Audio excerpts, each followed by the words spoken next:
Está con nosotros Esteban Domecq y es un pequeño placer que nos damos en la tarde a propósito de ver dónde está la economía, cómo cerramos el año, qué esperamos para el 2024, dentro de tantas cosas que hemos hablado. Esteban, verdadero gusto, ¿cómo estás? Bienvenido. Un placer para mí, gracias. ¿Qué sentís? ¿Qué expectativa tenés? ¿Y cómo crees que ha sido el arranque de Milei presidente y el programa económico o efectivamente las medidas que ha tomado, si es que hay programa? Bueno, tenemos un set de medidas en un esquema, si querés, de urgencia en el arranque de un nuevo gobierno. Un nuevo gobierno que arranca con una herencia extremadamente compleja, y esto es una realidad con datos fácticos. Estamos hablando de uno de los arranques tal vez más complejos en años y décadas probablemente.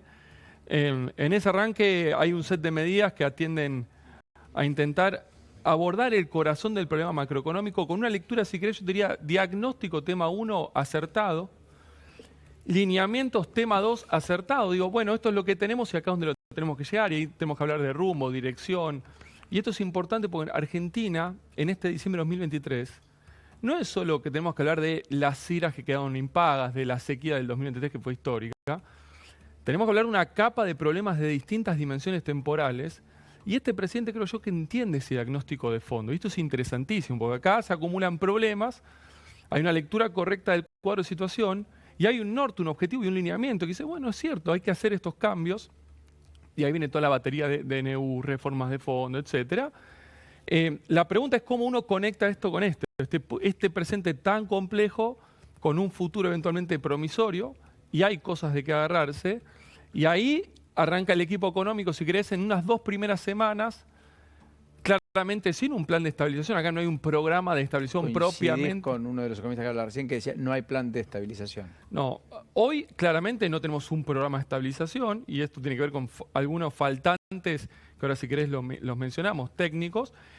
Probablemente estemos en la antesala de un programa de estabilización, esperemos, a implementarse de acá 2, 3, 4 meses, una vez preparado, si querés, el terreno para poder hacerlo. ¿Qué significa preparar el terreno? Bueno, vos hoy tenés un problema de sobrante monetario, ahí está la estrategia tal vez de licuación, con la baja de tasa de interés, en el marco de una economía que empieza a soltar inflación, ahí hay un riesgo, si querés después lo hablamos. Tiene que ver con sincerar precios relativos, empezando por el esquema cambiario. Tiene que empezar por ir a abordar el corazón del problema que hablaba al principio, del problema fiscal. Entonces, para ponerlo, a ver, de alguna manera que se entienda el tema de la estabilización, hay una economía que está desbordada en inflación, ya venía corriendo muy fuerte todo el gobierno anterior, había evidenciado un proceso de aceleración inflacionaria que lo hemos conversado varias veces acá, que claramente el combustible de eso es mucha inconsistencia macroeconómica, pero después los precios van corriendo a pesar de toda la represión, batería de precios cuidados y demás. Ya venía o cerraba el año en la zona de 200% interanual, velocidad crucero mucho más arriba. ¿Por qué menciono esto? Porque en las 2 últimas semanas del gobierno saliente, ya de alguna manera había empezado una estampida inflacionaria sobre ese proceso de se había soltado la olla de presión. Exactamente. Se le sacó la tapa. Ya la economía ahí estaba espiralizando. Y en las 2 primeras semanas de esta nueva gestión, con la ausencia de este programa de estabilización, la estampida continúa y se acelera. O sea que a la aceleración le siguió una mayor presión inflacionaria a través de una mayor inercia inflacionaria y un aumento que además empieza a estar en andariveles de 25-30 mensual. Y nosotros estamos viendo con datos semanales, alimentos está corriendo casi 40% en las últimas 4 semanas. 40% solo en diciembre, 37, alimentos. 37% nos da en las últimas 2 semanas de noviembre y las 2 primeras de diciembre. 37%. La general está casi en 28%. O sea, diciembre podría terminar con 30% de inflación tal vez. Entonces, vayamos al tema del set de medidas para abordar este problema. Eso pulveriza ingresos de sectores marginales, de sectores que tienen ingresos fijos, de algunos cuentapropistas. Jubilados, pensionados, monotributistas, informales. Bueno, los más perjudicados. Exactamente. Que no pueden ajustar, no tienen paritaria, no saben con quién. Entonces, digamos, este problema de la inflación, de la nominalidad, yo lo pongo de la siguiente manera. Esto es una especie de tren que tiene una locomotora, y ahí estaban los motores inflacionarios, el déficit fiscal, el déficit cuasi-fiscal, entre otros, bombeando. El gobierno saliente que se fue lo dejó los motores a máxima velocidad.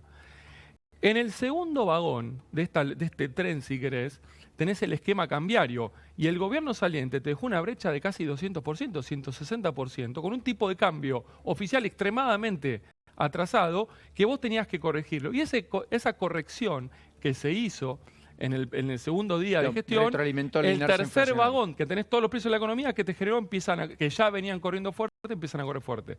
Ahora, viene el próximo vagón, el tercer vagón. Ahí está la expectativa inflacionaria. Hoy ya estamos viendo una aceleración de la inflación que estamos percibiendo todos, y esa expectativa hoy ya está en la zona de 20%, por lo menos para los 3 primeros meses de gestión, incluso puede estar en la zona de 25% promedio. O sea que vos podrías tener una duplicación de precios en los primeros 4 o 5 meses del año. Y Respecto a los sí, precios con los que entró Milei, podría duplicarse el precio de cualquier cosa, un celular, un vaso, una lapicera, en términos los relativos. precios generales podrían duplicarse tranquilamente. Después los precios individuales, algunos van a aumentar 20% porque estaban muy adelantados y otros van a aumentar 300%.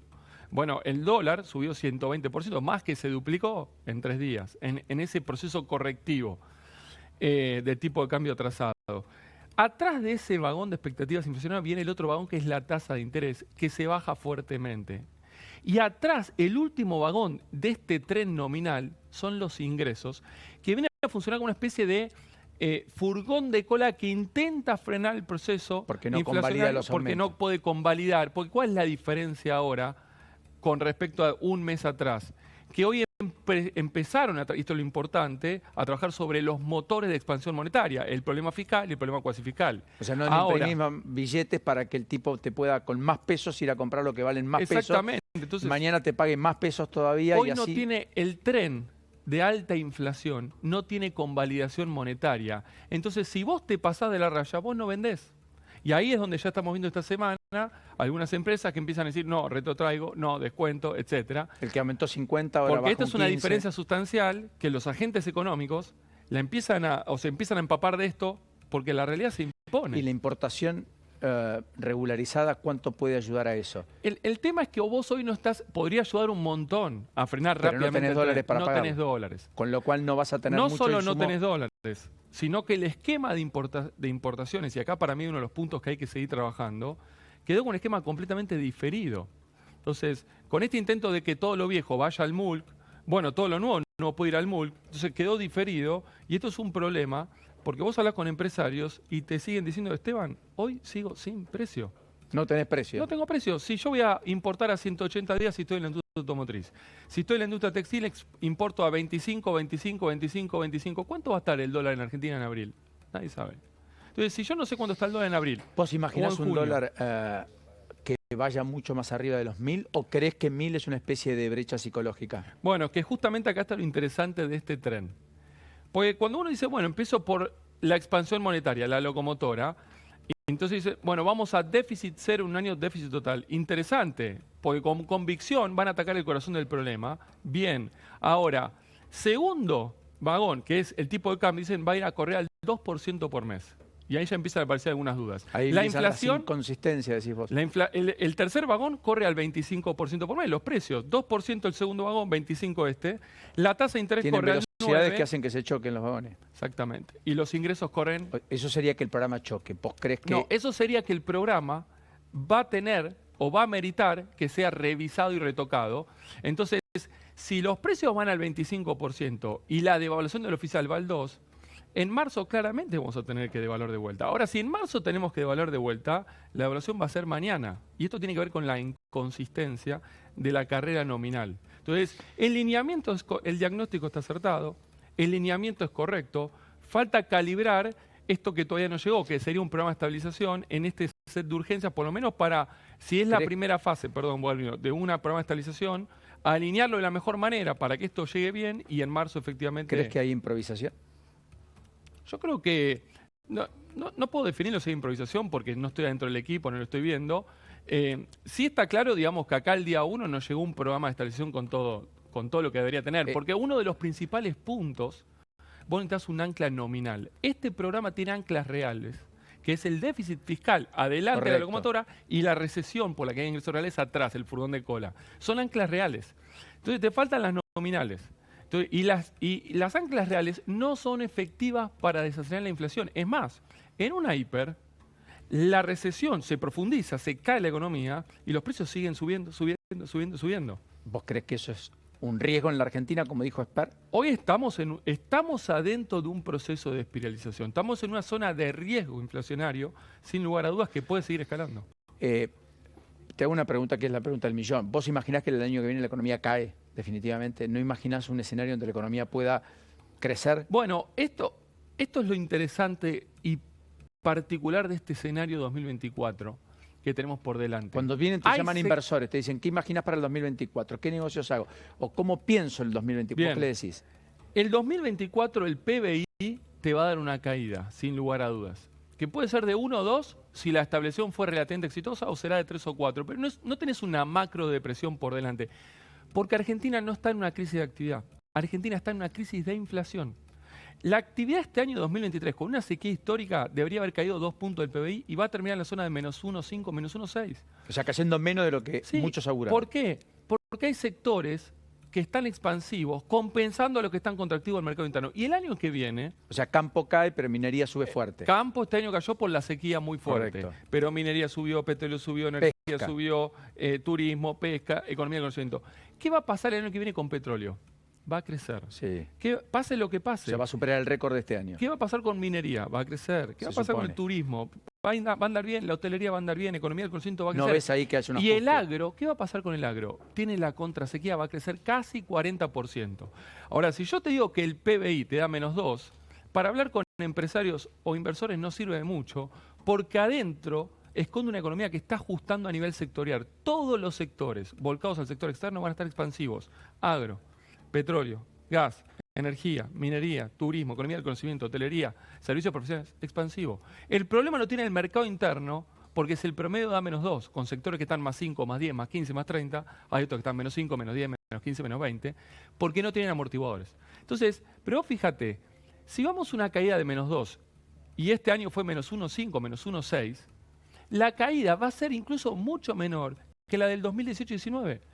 Y ni hablar de la del 2001, la economía cayó en 4 años 21%.